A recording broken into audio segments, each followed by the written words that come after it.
नमस्कार. मी श्री वसंत ज्ञानदेव मोरे. माझ्या वसंत डी मोरे या यूट्यूब चॅनेलमध्ये आपले मनपूर्वक स्वागत करतो. नमस्कार. आज हम इस वीडियो में उपन्यास सम्राट मुंशी प्रेमचंद का संपूर्ण जीवन परिचय के बारे में जानकारी लेंगे. मुंशी प्रेमचंद का जीवन परिचय. वास्तविक नाम धनपतराय श्रीवास्तव, प्रचलित नाम नवाब राय मुंशी प्रेमचंद. जन्म 31 जुलाई 1880. जन्मस्थान लमही, वाराणसी, उत्तर प्रदेश. पिता का नाम अजायब राय, माता का नाम आनंदी देवी, पत्नी का नाम शिवरानी देवी.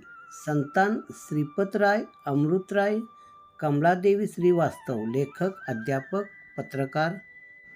यह उनका पेशा था. उनका काल आधुनिक काल था. विधा कहानी, उपन्यास, निबंध. भाषा उर्दू और हिंदी. प्रमुख कहानियाँ: पंच परमेश्वर, दो बैलों की कथा, ठाकुर का कुआं, सवा सेर गेहूँ, नमक का दरोगा आदि. प्रमुख उपन्यास: रंगभूमि, कर्मभूमि, गबन, सेवा सदन इत्यादि. नाटक: करबला, वरदान, संग्राम, प्रेम की वेदी. संपादन: माधुरी, मर्यादा, हंस, जागरण. प्रगतिशील लेखक संघ, प्रथम अध्यक्ष 1937. उनका निधन 8 अक्टूबर 1936 में हुआ. प्रेमचंद का मूल नाम धनपत राय था और उनका जन्म 31 जुलाई 1880 को वाराणसी के नज़दीक लमही गांव में हुआ था. पिता का नाम अजायब राय था और वे डाक खाने में मामूली नौकरी करते थे. वे जब सिर्फ 8 साल के थे तब माँ का निधन हो गया. पिता ने दूसरा विवाह कर लिया, लेकिन वे माँ के प्यार और वात्सल्य से महरूम रहे. मुंशी प्रेमचंद प्रारंभिक जीवन.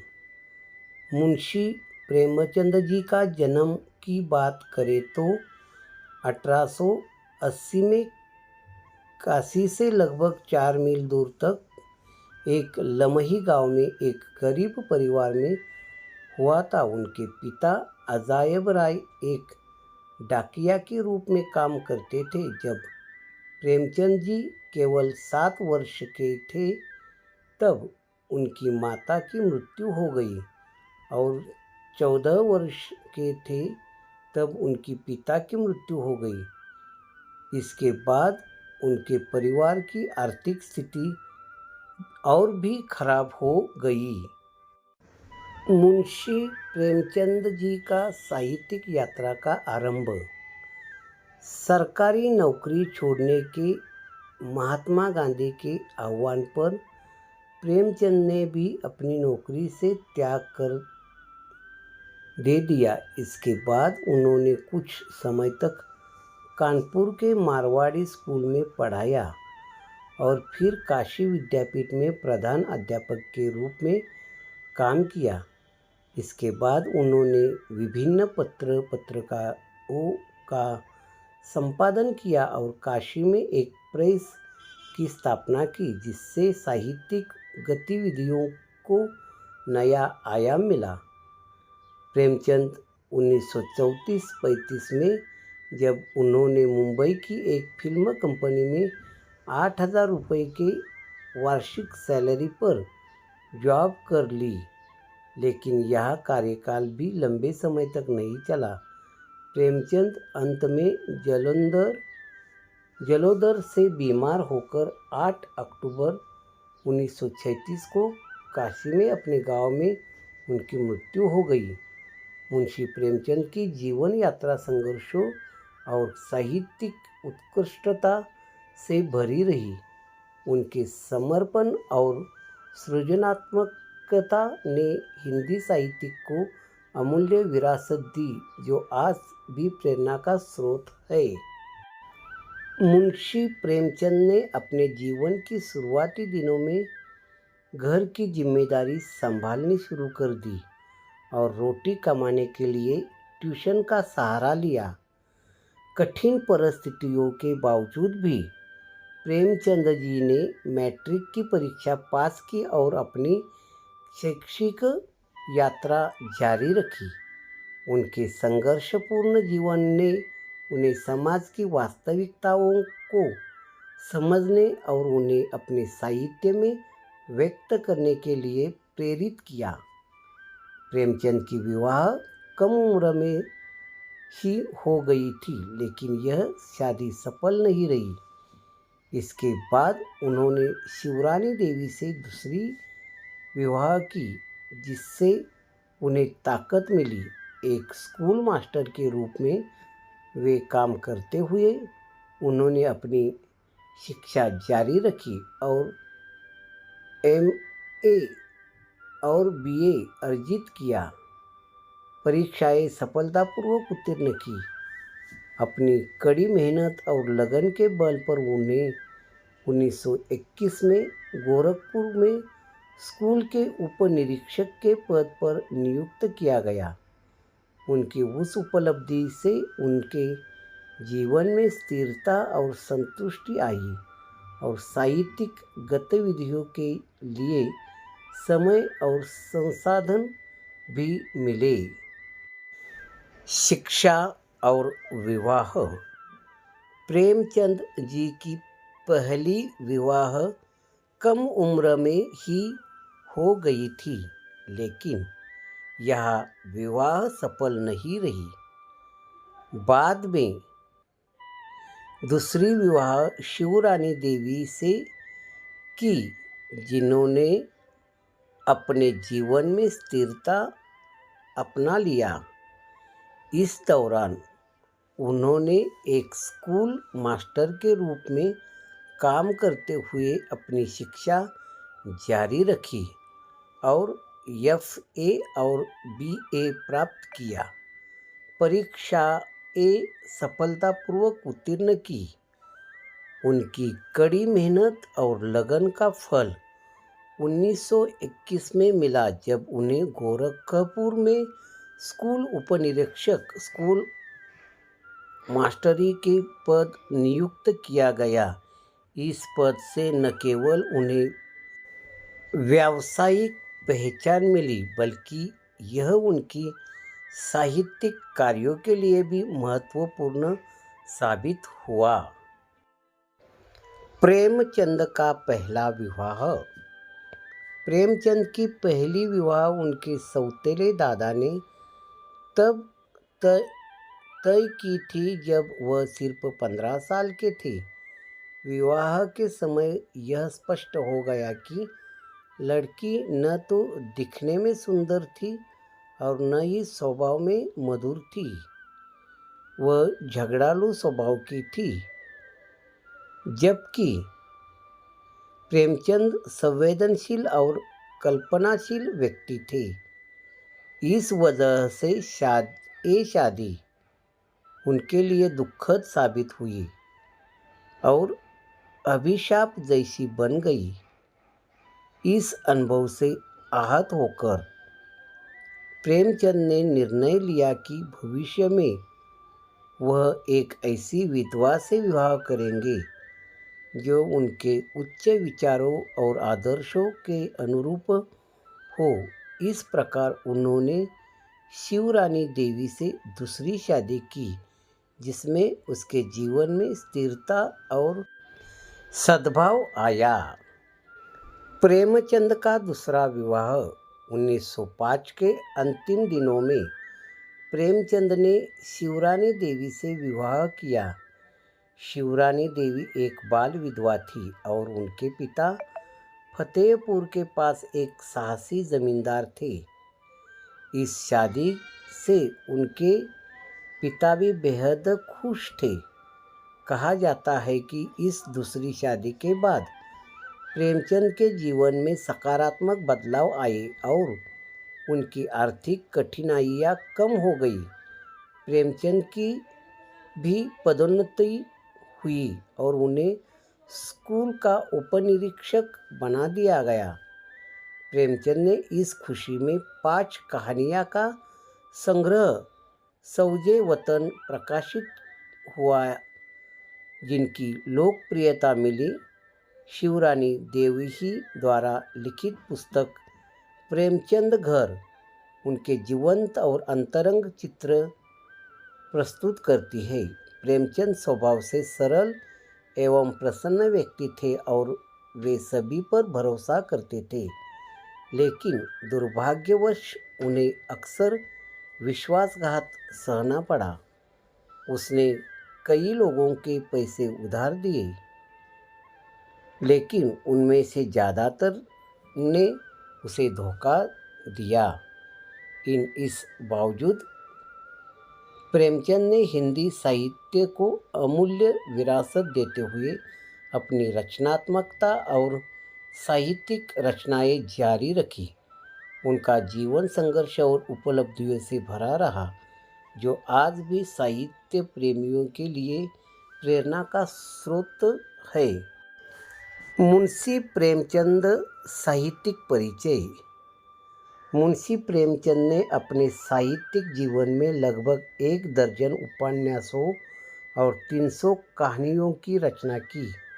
उन्होंने माधुरी और मर्यादा जैसी पत्रिकाओं का संपादन किया तथा हंस और जागरण समाचार पत्र भी प्रकाशित किए। वह उर्दू रचनाओं में नवाब राय नाम से लिखते थे। उनकी रचनाएं यथार्थवाद का उदाहरण है, जिनमें जीवन की वास्तविकताओं का सजीव चित्रण किया गया है। सामाजिक सुधार और राष्ट्रवाद उनके लेखन के प्रमुख विषय रहे हैं, जो उनके कार्यों को एक गहरा सामाजिक और सांस्कृतिक परिप्रेक्ष्य प्रदान करते हैं। प्रेमचंद जी ने हिंदी कथा साहित्य को एक नई दिशा देने के क्रांतिकारी कार्य किया। उनकी रचनाओं में सामाजिक सुधार के प्रति भावनात्मक प्रेम और राष्ट्रीय भावनाओं की गहराई उभरती है।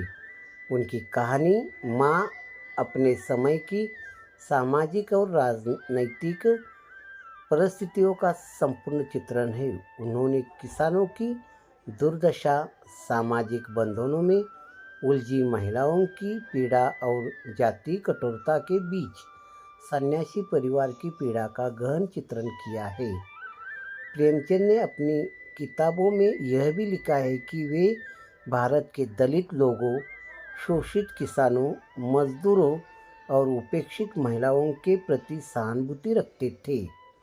उनकी रचनाएं सामयिकता के साथ साथ उन तत्वों से भरपूर है जो उन्हें शाश्वत एवं स्थायी बनाते हैं। मुंशी प्रेमचंद अपने समय के उत्कृष्ट कलाकारों में से एक थे, जिन्होंने हिंदी साहित्य को नए युग की आशाओं और आकांक्षाओं की जीवंत अभिव्यक्ति का सफल माध्यम बनाया। प्रेमचंद आज़ादी से पहले के समय के समाज और अंग्रेज़ों शासन के बारे में लिख रहे थे। उन्होंने जनता के शोषण, दुख, दर्द और उत्पीड़न को बहुत बारीकी से महसूस किया और उसे लिखा, लेकिन अंग्रेज़ी हुकूमत को ये गवारा नहीं था। 1910 में उनकी रचना सौजे वतन राष्ट्र का विलाप के लिए हमीरपुर के जिला कलेक्टर ने तलब किया और उन पर जनता को भड़काने का आरोप लगाया। उस समय वे नवाब राय के नाम से लिखते थे। उनकी खोज हुई और उनकी आंखों के सामने सौजे वतन की सभी प्रतियां जला दी गई। कलेक्टर ने उन्हें बिना अनुमति के लिखान पर भी पाबंदी लगा दी। 20वीं सदी में उर्दू में प्रकाशित होने वाली ज़माना पत्रिका के संपादक और प्रेमचंद के घनिष्ठ मित्र मुंशी दया नारायण निगम ने उन्हें प्रेमचंद नाम से लिखने को सलाह दी। उसके बाद नवाब राय हमेशा के लिए प्रेमचंद हो गए और इसी नाम से लिखने लगे। प्रेमचंद का रचना संसार बहुत बड़ा और समृद्ध है।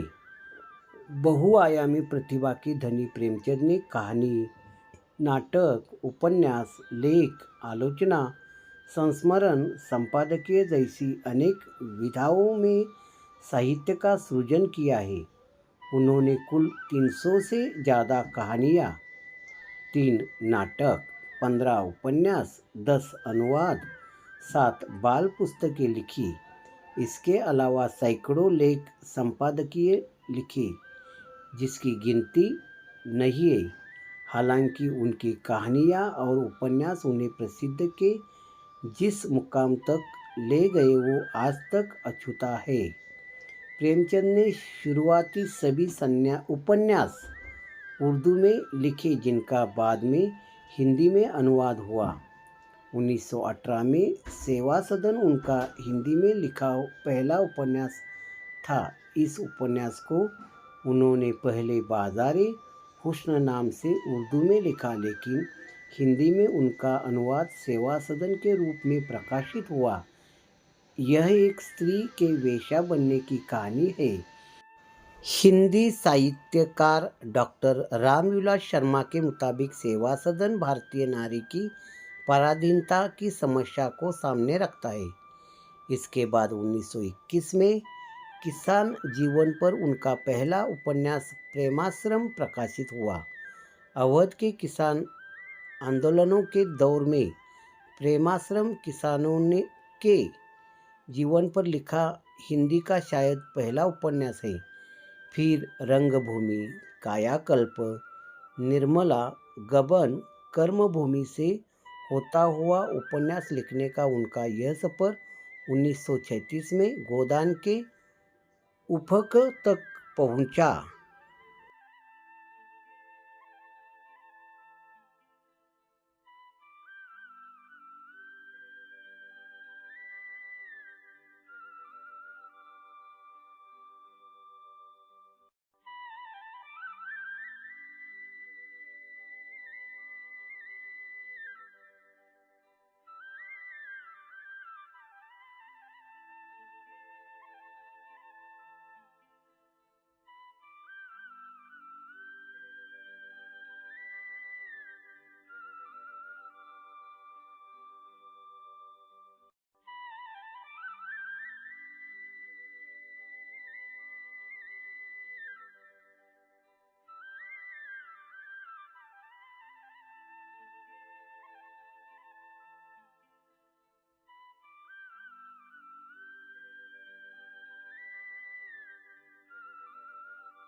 प्रेमचंद के उपन्यासों में गोदान सबसे ज़्यादा मशहूर हुआ और विश्व साहित्य में भी उसका बहुत महत्वपूर्ण स्थान है।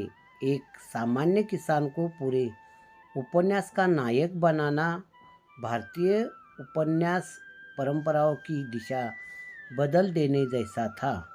गोदान पढ़कर महसूस होता है कि किसान का जीवन सिर्फ खेतों से जुड़ा हुआ नहीं होता, उसमें सूदखोर जैसे पुराने ज़माने की संस्थाएं तो है ही, नए ज़माने की पुलिस, अदालत जैसी संस्थाएं भी है। यह सब मिलकर होरी की जान लेती है। होरी की मृत्यु पाठकों के जहन को झकझोर कर रख देती है। गोदान का कारुणिक अंत इस बात का गवाह है कि तब तक प्रेमचंद का आदर्शवाद से मोहभंग हो चुका था।